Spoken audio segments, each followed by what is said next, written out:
It's Friday, January 8th, and time for your Barbados Today morning news update.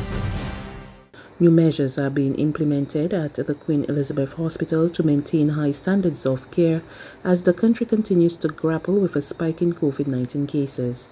During a press conference yesterday, QEH Executive Chairman Juliet Bino-Sutherland outlined several operational measures resulting in major changes to the institution's daily operations. Among them, the transfer of at least 4 clinics to a nearby facility at 6th Avenue, Belleville, St. Michael, as well as consideration of further restricting visiting hours and pushing back of non-emergency surgeries.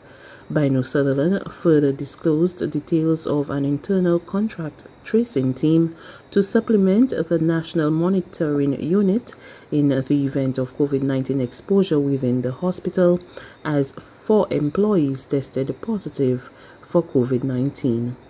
Now, Director of Medical Services Dr. Clive Cave admitted that the plans would place tremendous pressure on the hospital's financial and human resources. I think you've all figured out that this doesn't come cheap. And I think you realize that even before this, we were in a period of financial constraints trying to improve our efficiency. The hospital has been full recently. Even though there's a seasonal variation, we have been even more occupied than usual, and we attribute that to perhaps some of the change and even neglect that happened when we had the initial lockdown. A lot of the elderly and most vulnerable really took the advice to stay home to heart, to their detriment, and we're seeing the fallout from that. So in a context where for non-COVID issues the hospital is pretty maxed out, you can imagine that now having to ramp up to prepare for COVID, even though this COVID treatment is not at the Queen Elizabeth Hospital, our expertise is what has been supporting both Harrison Point, Blackman, Gollop, and to now some extent being called upon to assist in the prison. And going forward, wherever the need is, we will have to respond.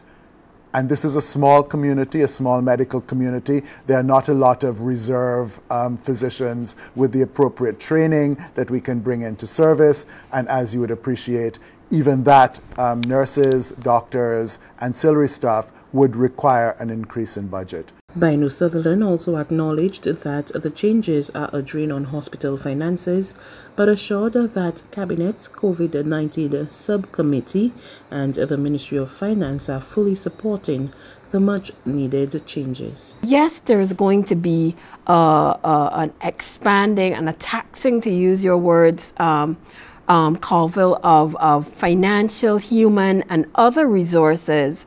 But this is part of what is required. This is part of what I call the unspoken of challenge of COVID, in that the level of investment that is required by the government is considerable. So I can give the public the assurance that this really occupies the attention of the Prime Minister and the resource allocators, and as they ask us to expand and support, the resources are following therefrom. The Barbados Hotel and Tourism Association is backing government's pledge to punish visitors caught breaking COVID-19 protocols. BHTA Chairman Geoffrey ROACH said the association takes the matter of the health and safety of Barbadians seriously and supports all interventions done by government and healthcare professionals in the fight against the spread of the virus. The BHTA supports bringing the full weight of the law against any person who breaks quarantine. And to this end, we support the establishment of the Rapid Response Unit, as it allows for a swift response by the relevant authorities so that the necessary action can be taken against persons who pay scant regard to the safety measures established. The unit will also serve to enhance the efforts of our accommodation members who have been hosting visitors to Barbados at this time, as the country seeks to balance the economic welfare of our people with the challenges presented by COVID. Our position is that as a country, we need to take the necessary steps to ensure that in the interest of all Barbadians, quarantine is not compromised. It is for this reason that we also welcome the soon-to-be-launched BIMSAFE app and tracking bracelets. A leading political scientist says there should be no cause for concern among Barbadians regarding Wednesday's violent incident in the United States. Pro-Trump supporters stormed the Capitol building as Congress met to certify President-elect Joe Biden's presidential win, resulting in at least 4 deaths. However, Dr. George Bell says Barbados should keep a close watch on Washington over the next few days, leading up to the handing over of presidential power. I don't think Barbados has to be concerned. I think the United States has to be concerned with itself.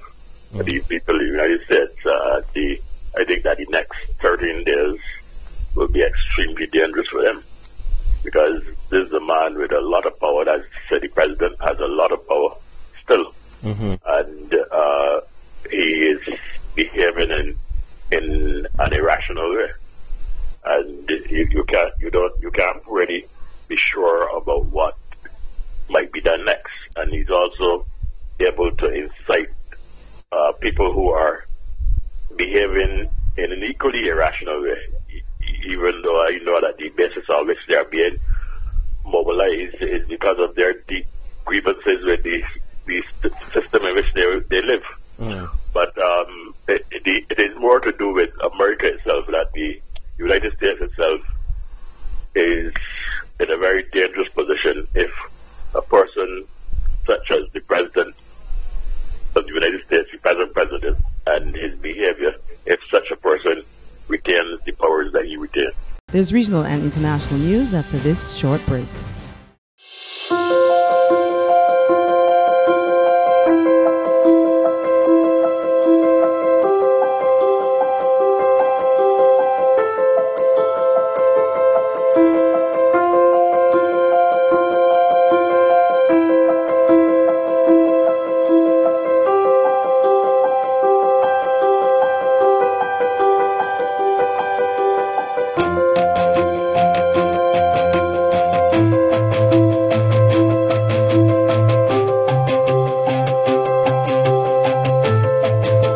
Barbados Today, news you can trust.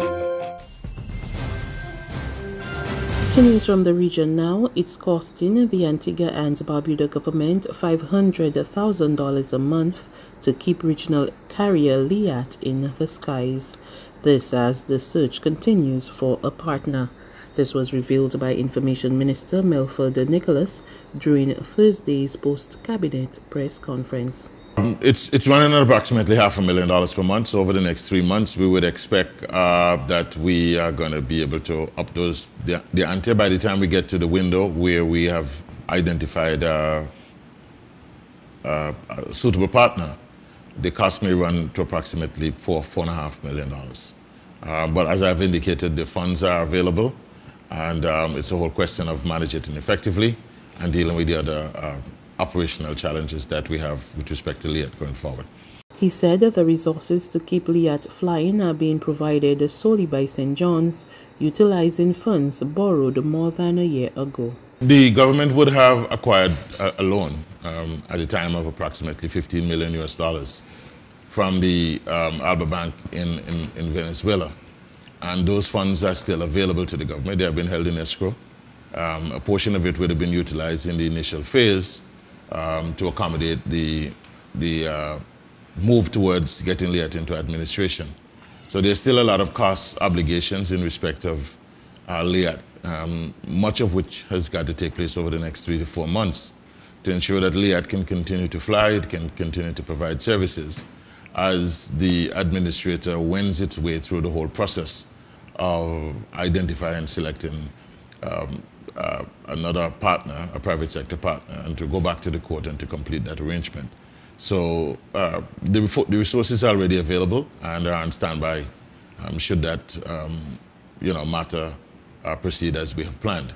And finally, on the international front, U.S. President Donald Trump has committed to an orderly transition of power a day after his supporters stormed Congress. More from Reuters TV. To the citizens of our country, serving as your president has been the honor of my lifetime. As the threat of a second impeachment looms, U.S. President Donald Trump publicly acknowledged on Thursday that a new administration will be sworn in on January 20th, the closest he's come to a formal concession. We have just been through an intense election and emotions are high, but now tempers must be cooled and calm restored. The president's address comes a day after hundreds of his supporters stormed the U.S. Capitol just as Congress was certifying President-elect Joe Biden's victory. In the Twitter video released Thursday, his first post since his account was suspended for 12 hours, Trump condemned Wednesday's attack and said his focus would now be ensuring a smooth transition of power. The demonstrators who infiltrated the Capitol have defiled the seat of American democracy. The statement was a stark reversal for the president, who has been falsely claiming a fraudulent and stolen election for months, despite no evidence. And in Thursday's video, Trump continued defending his efforts to challenge the election in court. My only goal was to ensure the integrity of the vote. In so doing, I was fighting to defend American democracy. But several Democratic leaders and a handful of Republicans have now joined the call for Trump's removal in the wake of Wednesday's violence. That's news. But for the very latest, visit us at www.barbadostoday.bb.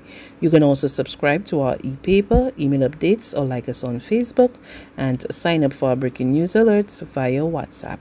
We're also on Izumi Media in bus terminals, as well as screenplay at supermarkets and gas stations near you.